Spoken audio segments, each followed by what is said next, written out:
श्री स्वामी समर्थ मंडळी, कधी तुम्हाला असा अनुभव आला आहे का की आयुष्यात सर्व काही प्रयत्न करूनही काही ना काही अडथळे येतच राहतात? काम जवळजवळ पूर्ण होण्याच्या टप्प्यावर येते आणि अचानक परिस्थिती अशी बदलते की ते काम पुन्हा अडकून बसते. घरात सतत आर्थिक तणाव, मनात अस्वस्थता, मुलांच्या प्रगतीत अडथळे किंवा घरामध्ये नकारात्मक वातावरण जाणवणे, अशा समस्या अनेकांना कधी ना कधी भेडसावत असतात. अशा वेळी आपल्याला वाटते की काहीतरी अदृश्य अडथळा आपल्या मार्गात उभा आहे. पण धार्मिक परंपरेनुसार काही विशिष्ट दिवस असे असतात की त्या दिवशी केलेली प्रार्थना, पूजा आणि छोटे छोटे उपाय देखील अत्यंत प्रभावी ठरतात. त्यापैकीच एक महत्त्वाचा दिवस आता आपल्या समोर येत आहे. मंडळी, येत्या 19 मार्च गुरुवार या दिवशी अत्यंत पवित्र अशी फाल्गुन अमावस्या येत आहे. हिंदू धर्मात अमावस्येला खूप महत्त्व दिले गेले आहे, कारण हा दिवस केवळ चंद्राच्या अभावाचा दिवस नसून तो आध्यात्मिक साधना, पितरांचे स्मरण आणि नकारात्मक ऊर्जेपासून मुक्त होण्यासाठी अत्यंत प्रभावी मानला जातो. धर्मग्रंथांमध्ये असे सांगितले गेले आहे की अमावस्येच्या दिवशी केलेली पूजा, जप, दान आणि उपाय यांचे फळ अनेक पटीने वाढून मिळते. या दिवशी पितरांना स्मरण करून त्यांच्यासाठी प्रार्थना केली तर त्यांच्या आशीर्वादाने घरातील अनेक अडचणी कमी होतात असे मानले जाते.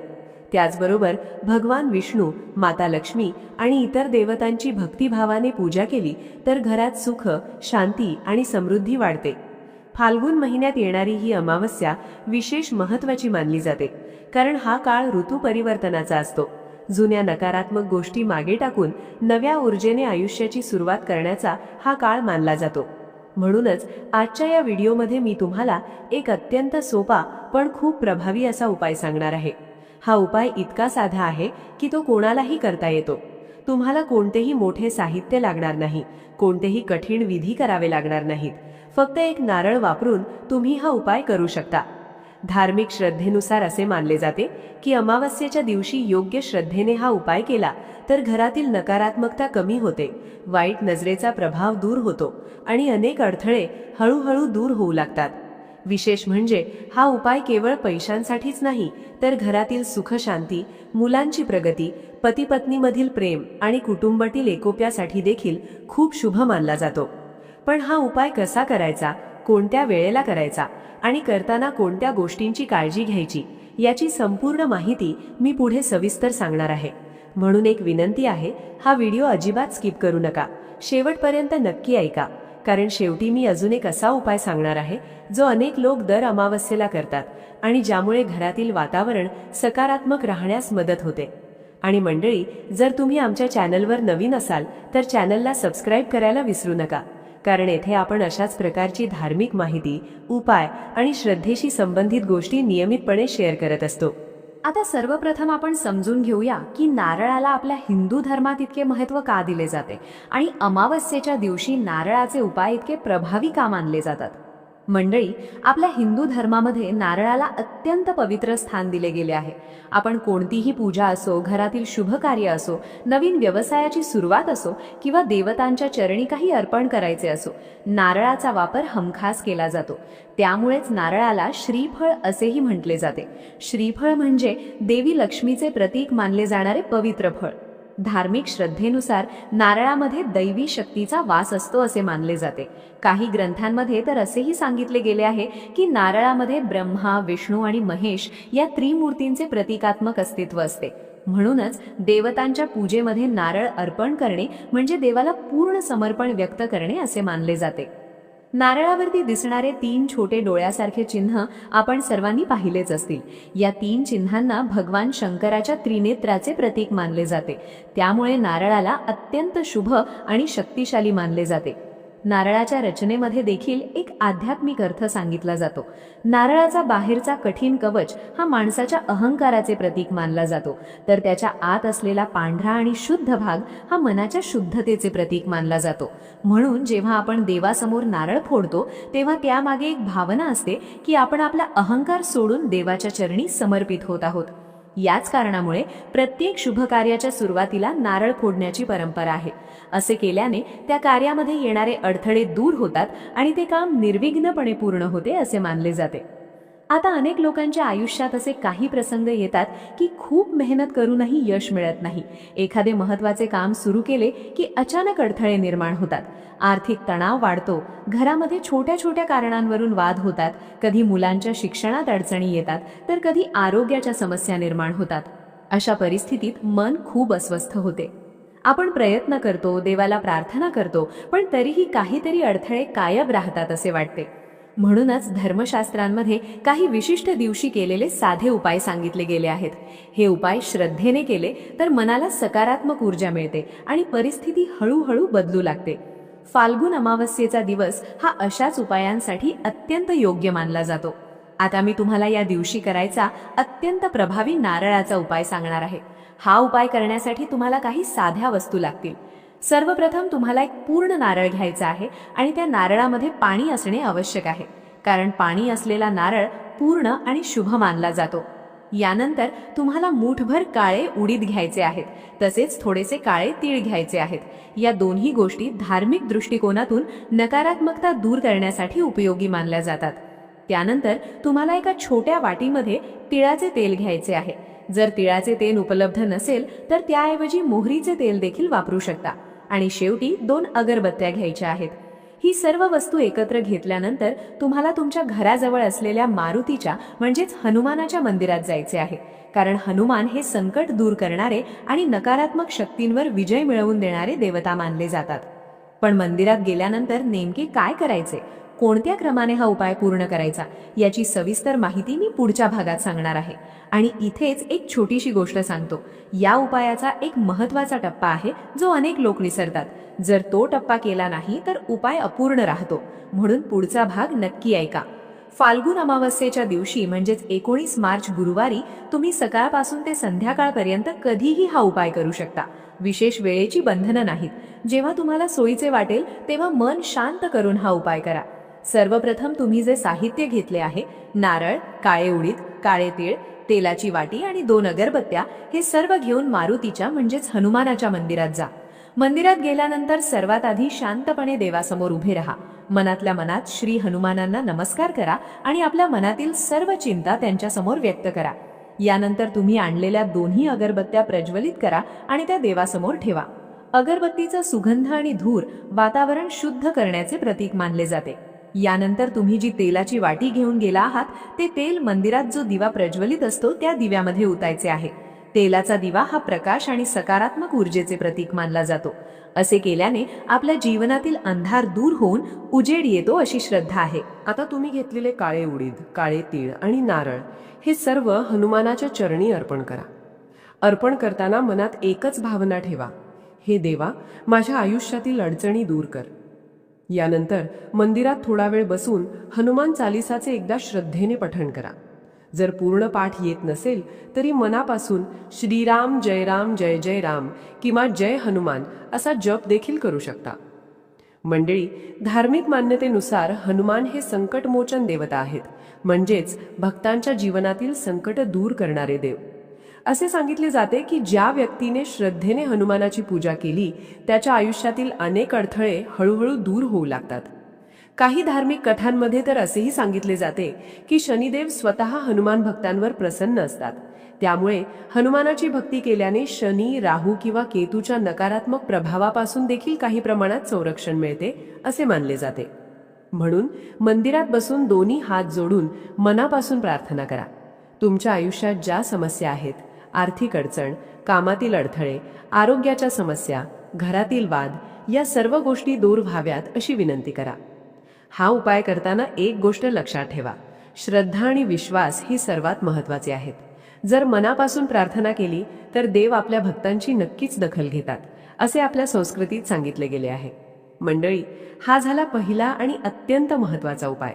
पण अजून एक उपाय आहे जो विशेषतः त्या लोकांसाठी सांगितला जातो ज्यांना असे वाटते की त्यांच्या घरात सतत नकारात्मकता आहे, कोणाची वाईट नजर लागली आहे किंवा घरात सतत भांडण आणि तणाव निर्माण होतो.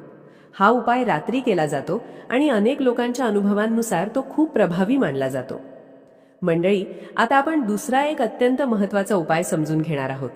हा उपाय विशेषतः त्या लोकांसाठी सांगितला जातो ज्यांना असे वाटते की त्यांच्या घरामध्ये सतत नकारात्मक वातावरण तयार होते. घरात विनाकारण वादविवाद होणे, मनात अस्वस्थता जाणवणे, आर्थिक अडचणी वाढत जाणे किंवा घरातील सदस्यांमध्ये एकोपा कमी होणे, अशा गोष्टी जर वारंवार घडत असतील तर हा उपाय श्रद्धेने करणे लाभदायक मानले जाते. हा उपाय फाल्गुन अमावस्येच्या रात्री करायचा आहे. रात्री साधारण 12 वाजताच्या सुमारास तुम्हाला एक पूर्ण नारळ घ्यायचा आहे. लक्षात ठेवा, त्या नारळामध्ये पाणी असणे आवश्यक आहे, कारण पाणी असलेला नारळ शुभ मानला जातो. सर्वप्रथम तो नारळ हातामध्ये घेऊन संपूर्ण घरामध्ये फिरवा. हळूहळू प्रत्येक खोलीमध्ये जा. असे करताना मनात किंवा हलक्या आवाजात एक मंत्र जपायचा आहे. तो मंत्र असा आहे: जय राम श्रीराम जय जय राम, जय राम श्रीराम जय जय राम. हा मंत्र जप करत करत तुम्ही तो नारळ घरातील प्रत्येक खोलीमध्ये फिरवा. असे केल्याने घरामधील नकारात्मक ऊर्जा त्या नारळामध्ये सामावते असे धार्मिक श्रद्धेनुसार मानले जाते. यानंतर तो नारळ घेऊन घराच्या मुख्य दरवाजाकडे या. मुख्य दरवाजाचा उंबरठा हा घराचा रक्षण बिंदू मानला जातो, म्हणून तिथे हा उपाय पूर्ण करायचा असतो. आता त्या उंबरठ्यावर उभे राहून मनात देवाचे स्मरण करा आणि तो नारळ जमिनीवर फोडा. नारळ फोडल्यानंतर त्याचे 2 भाग होतात. ते दोन्ही भाग तुम्हाला दरवाजाच्या बाहेरील बाजूला दोन्ही साईडला ठेवायचे आहेत. असे केल्याने घरावर असलेली वाईट नजर, नकारात्मकता किंवा अडथळे घराबाहेरच थांबतात असे मानले जाते. यानंतर दुसऱ्या दिवशी सकाळी उठल्यानंतर ते नारळाचे तुकडे तिथून उचलून घ्या. ते घरात ठेवायचे नाहीत. तुम्ही ते निर्माल्यामध्ये टाकू शकता किंवा अशा ठिकाणी ठेवू शकता जिथे पक्षी येऊन ते खाऊ शकतील. मंडळी, हा उपाय करताना मनात भीती ठेवायची नाही. उलट देवावर विश्वास ठेवून सकारात्मक भावनेने हा उपाय करायचा आहे. अनेक लोकांचा असा अनुभव आहे की हा उपाय केल्यानंतर घरातील वातावरण हळूहळू बदलायला लागते.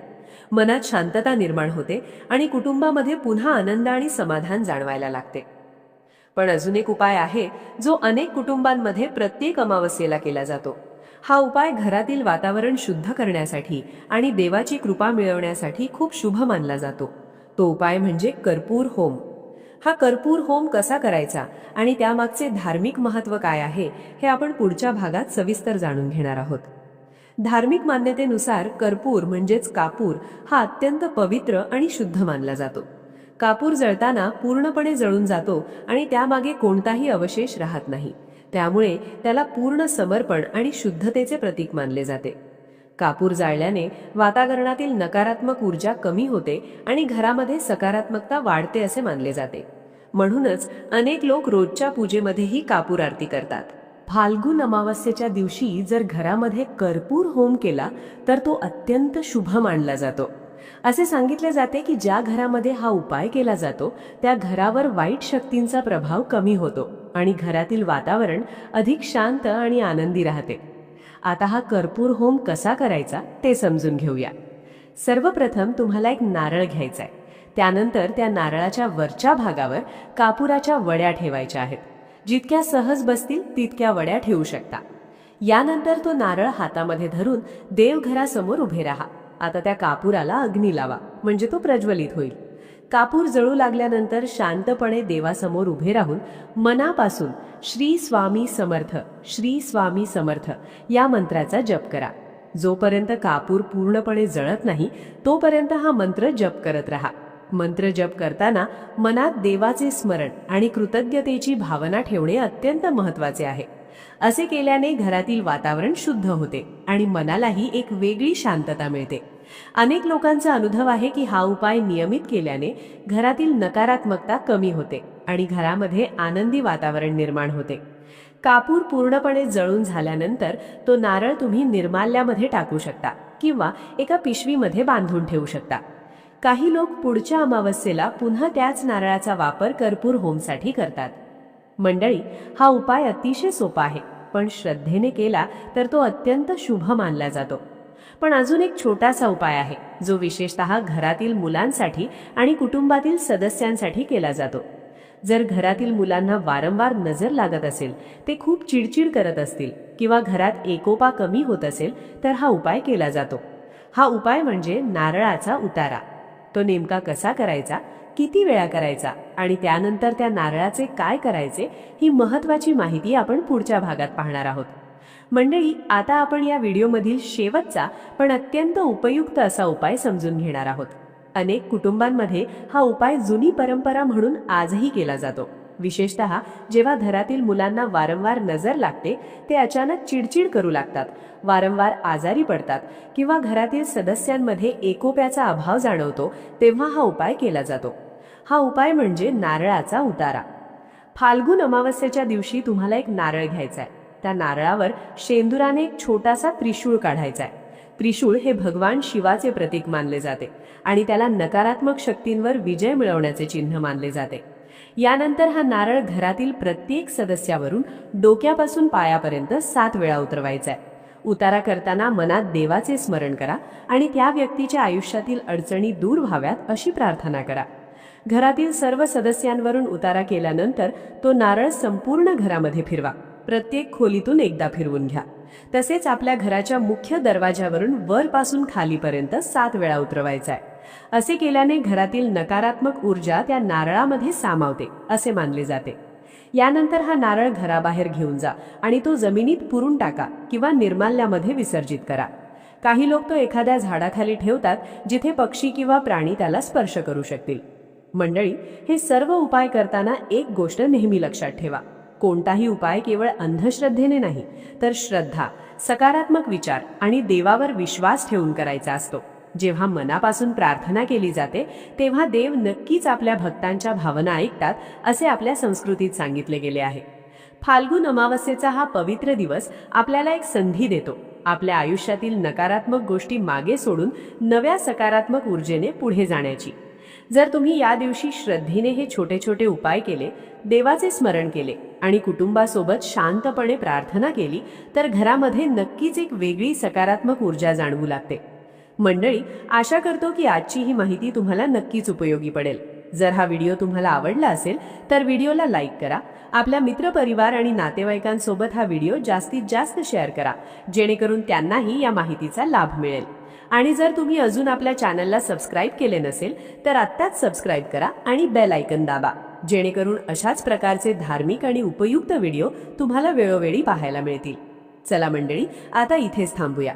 पुन्हा भेटू एका नवीन आणि उपयुक्त व्हिडिओमध्ये. श्री स्वामी समर्थ.